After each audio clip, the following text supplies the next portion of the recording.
I stood in my own driveway, staring at the new locks on my front door, while my daughter spoke to me through the Ring doorbell camera. She calmly told me that I could come by on Sundays, as long as I called ahead first. For 4 months, I had been living in a hotel, paying for it out of my own retirement savings, while she told everyone she was renovating my home as a surprise gift. And there I was, standing outside the house that was supposed to be mine, realizing I no longer had a key. Except there was no gift. There was only theft. My name is Linda, and I'm 72 years old. I've lived in that house for 43 years. I raised my children there. I buried my husband from that living room, and my daughter almost took it all from me. Almost. Before I tell you how this nightmare unfolded, I want to know, where are you watching from today? Drop your city and state in the comments. It helps me know I'm not alone in this. And honestly, after what I've been through, community matters more than ever. This story starts 6 months ago on what seemed like an ordinary Tuesday morning. I was having coffee on my back porch when Stephanie pulled into my driveway in her Range Rover. My daughter has always been successful. She's a real estate agent, married to Brad, who works in finance. They live in one of those new developments with the granite countertops and the open floor plans. I was proud of her. I trusted her completely. That was my first mistake. "Mom," she called out, practically bouncing up my porch steps. "I have the most amazing idea, and I don't want you to say no before you hear me out." I smiled, curious. Stephanie had that infectious energy that could light up a room. "What is it, sweetheart?" She sat down across from me, grabbing my hands. "Brad and I want to renovate your house completely. New kitchen, new bathrooms, refinished floors, everything. Our gift to you. You've been talking about updating this place for years, and you deserve it after everything you've done for our family." I was stunned. Renovations like that would cost tens of thousands of dollars. "Stephanie, I can't let you." "Mom, we want to. We've already talked to contractors. But here's the thing. You can't be here during construction. It's going to be a mess. And with all the dust and noise, it wouldn't be safe for you." She squeezed my hands. "What if you stayed somewhere nice for a few weeks? We'll cover everything. Just let us do this for you." My heart swelled. After my husband Tom passed 3 years ago, I'd felt so alone in this big house. The kitchen cabinets were original from 1981. The master bathroom had that awful pink tile. The thought of having a beautiful, updated home where I could host my book club and have my grandchildren visit in comfort, it felt like a dream. "How long would I need to be gone?" I asked. 4 weeks, maybe 6 at the most. "We'll put you up somewhere comfortable. You won't have to worry about anything. I should have worried about everything." The next week moved quickly. Stephanie had spreadsheets, Pinterest boards, and contractor quotes. She showed me gorgeous kitchen designs with white cabinets and marble countertops. She pulled up bathroom renovations that looked like something from a magazine. Everything seemed legitimate, professional, and generous. "I found you a lovely extended stay hotel," she said, showing me pictures on her phone. "It has a kitchenette, and it's only 20 minutes from here. You can come check on the progress whenever you want." "Whenever I want," I repeated. "Well, during the day, when the contractors are working. You know how construction sites are, insurance liability, and all that. But yes, you'll be able to see everything as it happens." That should have been red flag number 1. But I was so touched by her generosity, so excited about the renovation, that I ignored the small voice in my head asking why I couldn't just stay with her and Brad during the construction. When I brought it up, she had an answer ready. "Mom, we're having our basement finished right now. The whole house is chaos. You'd be miserable. The hotel will be so much more comfortable." It made sense. Everything she said made sense. Then came the paperwork. Stephanie arrived one evening with a folder full of documents. "Just some formalities," she said, spreading them across my kitchen table. "Insurance stuff for the contractors, permission forms, that sort of thing." I started reading through the first few pages. Contractor agreements, liability waivers, materials lists. Then I reached a document that made me pause. "What's this quick claim deed?" I asked. Stephanie barely looked up from her phone. "Oh, that's just temporary. It protects us legally while we're investing in the renovations. If something happened to you during construction, God forbid, it ensures the work can continue and be completed. Then we transfer it back to you when everything's done. It's standard for major renovations when family is involved. I set down my pen. I need to think about this. Her smile tightened just slightly. Mom, the contractors start Monday. We've put down deposits. If you don't trust me to do this for you, just say so. It's not about trust. Then what is it about? I'm trying to do something nice for you, and you're acting like I'm trying to steal from you. Her eyes welled up with tears. After everything I've done, you think I would hurt you? The guilt hit me like a wave. Here was my daughter offering to spend her own money to give me something beautiful, and I was questioning her motives. What kind of mother does that? I'm sorry, I said quietly. You're right. I'm just being paranoid. You don't have to sign it, she said, gathering the papers. We can cancel the whole thing. No, I want you to do this. It's a big change, she softened. I know it is, and that's exactly why I don't want you to sign anything you're uncomfortable with. Let's just move forward with getting you settled into the hotel, and we can figure out the deed later. Okay, I agreed. I didn't sign the quitclaim deed that night, but she didn't stop asking. The hotel was nice enough. A clean room with a small kitchenette, a comfortable bed, and a view of the parking lot. Stephanie had paid for the first month up front, and I settled in with my suitcase of clothes and a box of books. I'll keep you updated every step of the way, she promised as she helped me unpack.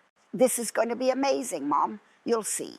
For the first week, she sent photos, cabinets being removed, old flooring torn up, walls being prepped for paint. Everything looked legitimate. I drove by the house twice, and sure enough, there was a construction dumpster in the driveway and a contractor's truck parked outside.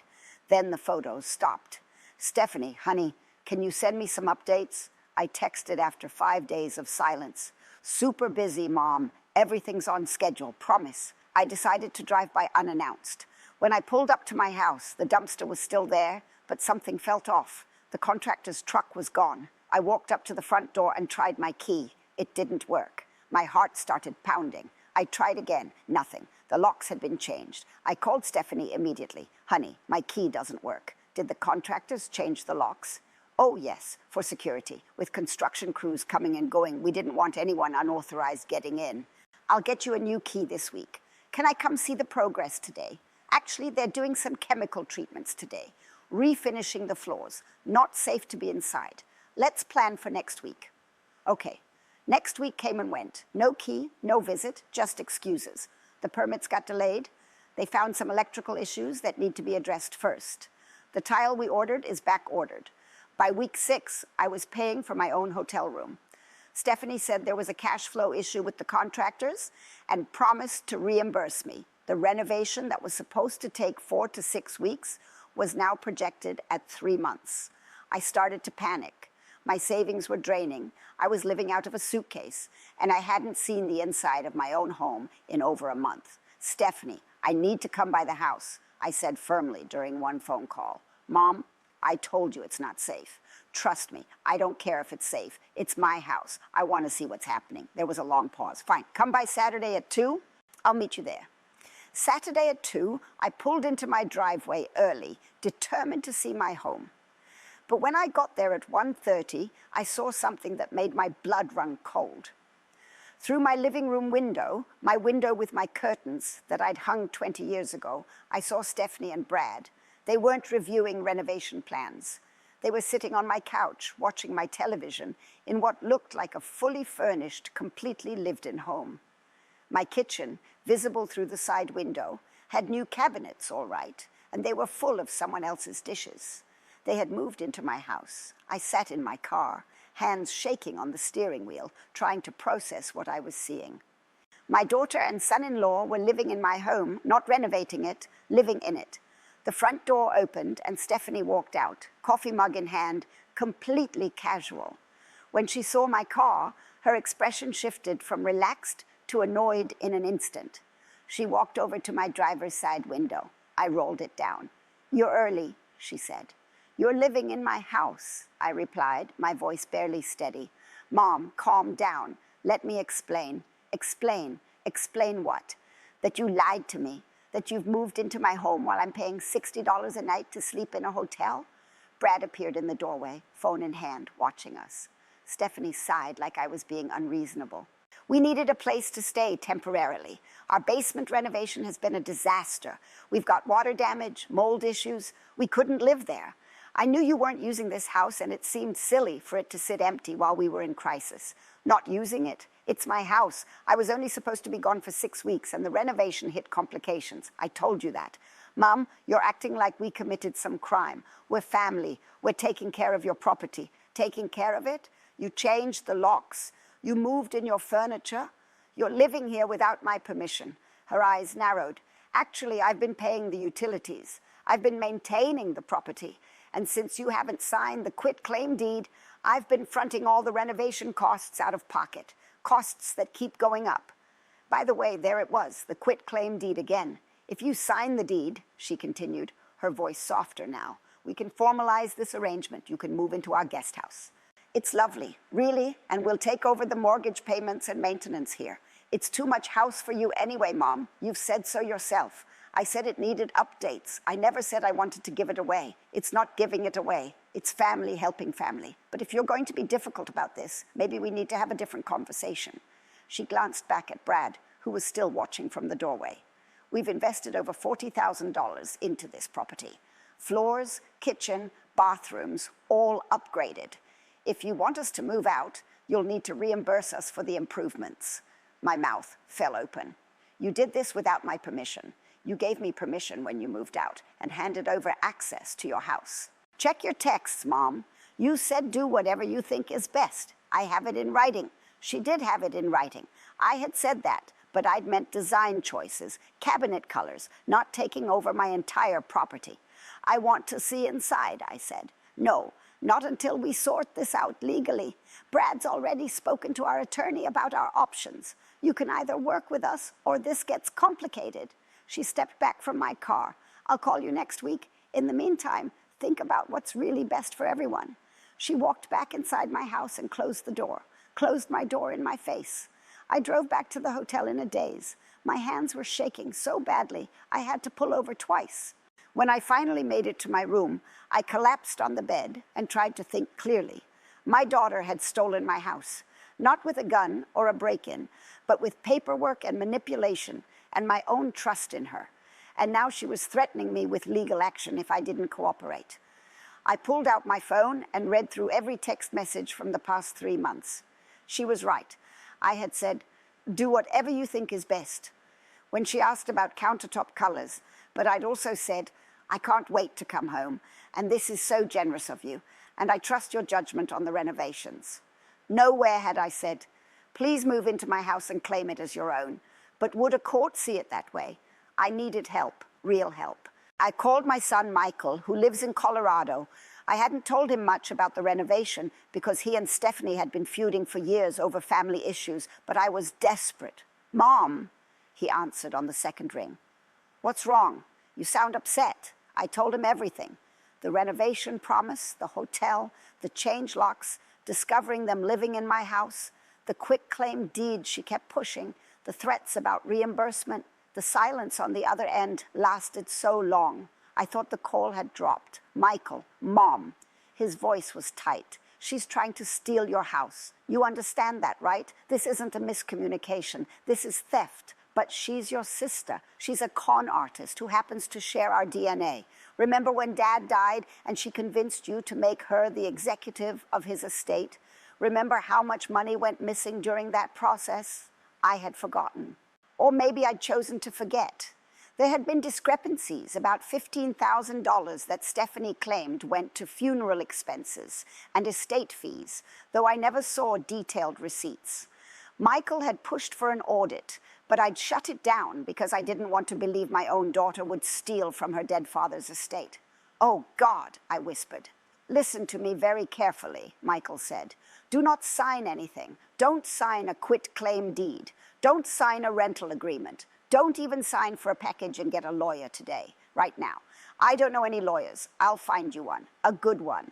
Someone who specializes in elder abuse and property disputes, because that's what this is, Mom. It's elder abuse. The words hit me like ice water. Elder abuse. Me. I was the victim of elder abuse, and the perpetrator was my own daughter. "There's one more thing you need to do," Michael said, "and it's going to be hard, but you need to go to your bank and make sure. Stephanie doesn't have access to any of your accounts." My stomach dropped. "She's on my checking account. She helped me set up online banking last year, and I added her as a joint owner in case of emergencies. Get to the bank now before she clears you out. If you're feeling as shocked as I was in this moment, please hit that subscribe button. I promise you, this story gets even more unbelievable. I was at the bank when it opened Monday morning. The moment I checked my account balance, I felt like the floor had dropped out from under me. $43,000 gone. My retirement savings account, which had held over $68,000 3 months ago, now showed a balance of $25,000. My checking account, which should have had about $12,000, had $37. "I need to speak to a manager," I told the teller, my voice shaking. Right now, in a small office with generic landscape paintings, a bank manager named Patricia pulled up my account history while I tried not to vomit. "Here," she said, turning the screen toward me. "These are the withdrawals from the past 90 days. Transfer after transfer. 5,000 here, 8,000 there, 3,000, 7,000. All authorized by the joint account holder, Stephanie Chen." "Wait, Chen? Chen?" I said. "My daughter's married name is Morrison. Brad Morrison." Patricia zoomed in on the account details. "The joint holder is listed as Stephanie Chen, added to your account 14 months ago." My mind reeled. Stephanie had divorced her first husband, David Chen, 6 years ago. Why would her maiden name Morrison not be?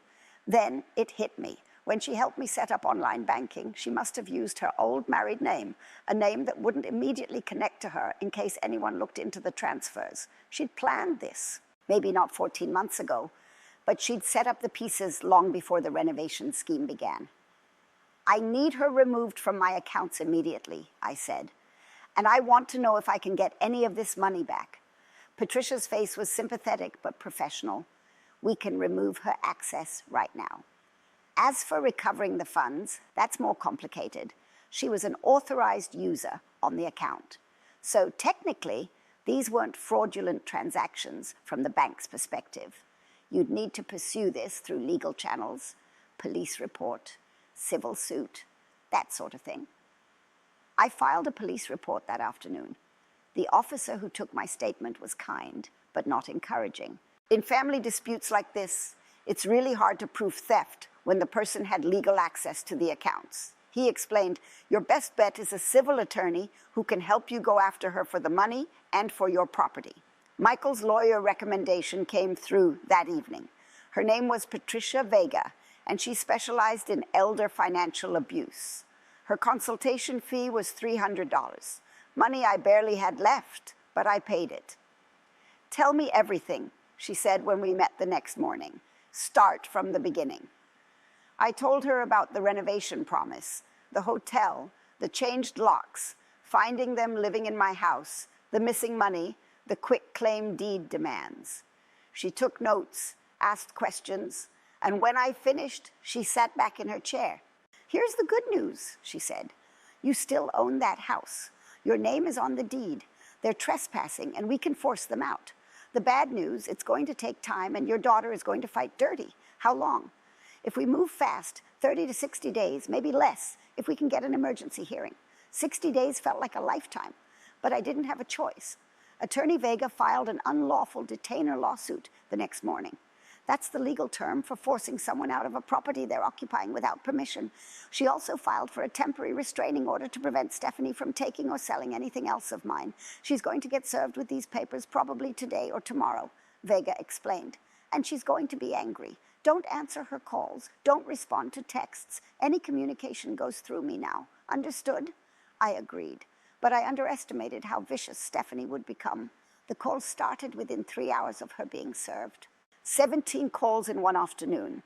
I didn't answer any of them. Then came the texts. "How could you do this to me? After everything I've done for you, you're going to destroy our family over a misunderstanding. Brad and I are devastated. The kids are crying." That last one broke my heart. My grandchildren, Emma and Jackson, were 7 and 9 years old. They had nothing to do with this, but Stephanie knew exactly what would hurt me most. Then the messages turned darker.